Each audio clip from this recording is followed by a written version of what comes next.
undeterred by the naysayers, BJP has set about to achieve Mission 400 plus. In the next 20 days, party is trying to ensure that its Mandir message is taken to the last person. The VHP, in fact, has already started an Akshat Nimantran Yatra, and the BJP has already brainstormed to decide how a mass mobilization will be done around the consecration ceremony. Mind you, this happens at a time when there are active efforts underway to project Jan 22nd as a cataclysmic day by some quarters. While some politicians have inserted a casteist angle, others like Mr. Owaisi warned of a threat to all mosques now. But before we come to that, let's tell you what the Mandir message master plan decided by the BJP is.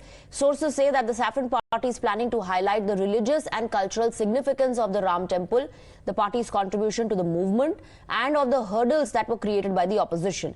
BJP booth workers will also facilitate darshan and have been asked to do so without discrimination. Interestingly, workers have been asked not to use party flag at the events. From the 25th of January to the 25th of March, a month-long drive will be conducted. Workers have been told to ensure that 3,000 to 4,000 people should... नहीं होती कि जिस जगह पर हमने 500 साल हय्याल सलाह और हय्याल फलाह की सदाएं दी, जहां पर हमने बैठकर कुरान करीम का जिक्र किया, आज वो जगह हमारे हाथ में नहीं है।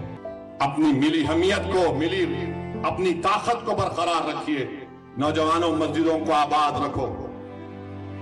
कहीं ऐसा ना हो कि मस्जिदें हमसे छीन ली जाए। मुसलमान बहुत दुखी है इस वक्त देश के अंदर।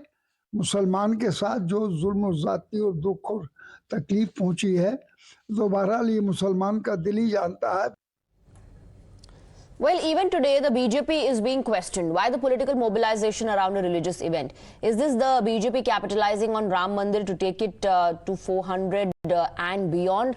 Let's take a look at the attacks that are being leveled. First is Mandir is being used to polarize the voters. Attack number 2, Mandir has a casteist history. Attack number 3, the mosques are not safe. Attack number 4, BJP is using the temple to create political mahal. So these are the attacks against the Bharatiya Janata Party, given their massive preparation for the upcoming Lok Sabha poll. They are using the misusing the name of Bhagwan Ram, and their program from 25th January to 25th March to carry out darshan of Lord Rama. They are in some way thinking that Bhagwan Ram is the patent of BJP. All parties, whether they may be from any party, they would go and have the darshans of Lord Rama.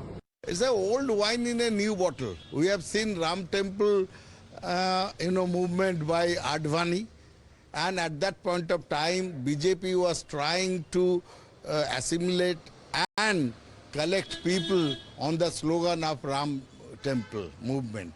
BJP so far has not progressed a little bit. That modern India is not that religious based India. India is inclusive. Religion is in the mind of all people. Politics तो जरूर कर रहा है। राम मंदिर एक धार्मिक मुद्दा है। वहां प्रधानमंत्री का उद्घाटन करने का क्या जरूरत है? अगर प्रधानमंत्री देश का प्रधानमंत्री होगा तो राम मंदिर भी उद्घाटन करना होगा। अयोध्या में धन्नीपुर में जो मस्जिद होगा उसका भी शिलान्यास उनको करना होगा।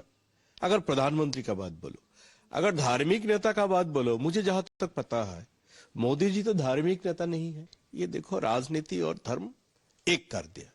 All right, we have Ravikant joining us on the broadcast with more details. Ravikant, एक तरफ 2024 के लिए तैयारियां बीजेपी की जोरों पर हैं, नए-नए स्लोगन्स कॉइन किए गए हैं, राम मंदिर तक लोगों को कैसे पहुंचाया जाए ये भी उसका एक हिस्सा है, और ऑपोजिशन आरोप लगा रहा है कि ये सिर्फ वोटर्स को पोलराइज करने के लिए, विभाजित करने के लिए किया जा रहा है। देखिए, लोकसभा चुनाव को लेकर कल 2 बड़ी बैठकें हुई थी। पहली बैठक लोकसभा चुनाव को किस तरीके से बीजेपी इस बार प्लान कर रही है, दूसरी बैठक राम मंदिर को लेकर हुई है।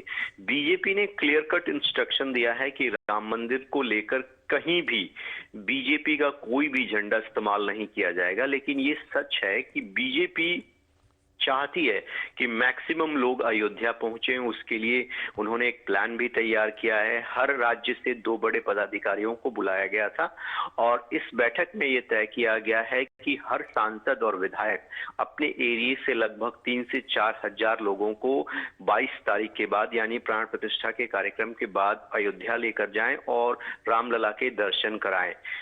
बीजेपी ने लोकसभा चुनाव के लिए 8 सदस्यीय कमेटी भी बना दी है और एक नारा भी दिया है कि तीसरी बार 400 के पार, यानी मोदी जो सरकार है वो तीसरी बार लौट कर आ रही है। और 22 तारीख के बाद प्रधानमंत्री नरेंद्र मोदी के हर राज्य में व्यापक दौरे होने जा रहे हैं। उनकी कितनी रैलियां किस राज्य में लगेंगी उसको लेकर ये बैठक बुलाई गई है। अगली बैठक 9 तारीख को होने जा रही है और इस बैठक में prime minister Rajnath Singh, JP Nadda और अमित शाह की रैलियां किन किन राज्यों में कहां पर होने वाली हैं वो फाइनल कर लिया जाएगा।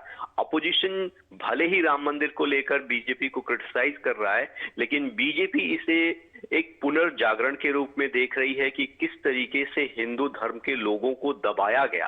अब ये ऐसा मौका है जिसमें हम लोगों को ये बताने जा रहे हैं कि राम जो है वो सबके हैं और यहाँ पर किसी भी प्रकार से किसी भी धर्म को नीचा दिखाने का कोई प्रयास नहीं है। लेकिन अगर कोर्ट के फैसले के बाद अगर कोई घड़ी आई है और उसको हम सेलिब्रेट कर रहे हैं और ऑपोजिशन जिस तरीके से राम के अस्तित्व पर सवाल खड़े करता रहा है, उन्होंने विरोध किया है, कोर्ट में जाकर उन्होंने हलफनामा दिया कि राम नाम की कोई चीज ही नहीं है, तो उस बात को जनता तक पहुंचाने के लिए एक बुकलेट जो है वो पब्लिश की जाएगी, वो लोगों के बीच में बांटी जाएगी और बताया जाएगा कि बीजेपी ने कितना स्ट्रगल किया है और कांग्रेस पार्टी जो है इसका कितना विरोध करती आई है। जी रविकांत, शुक्रिया।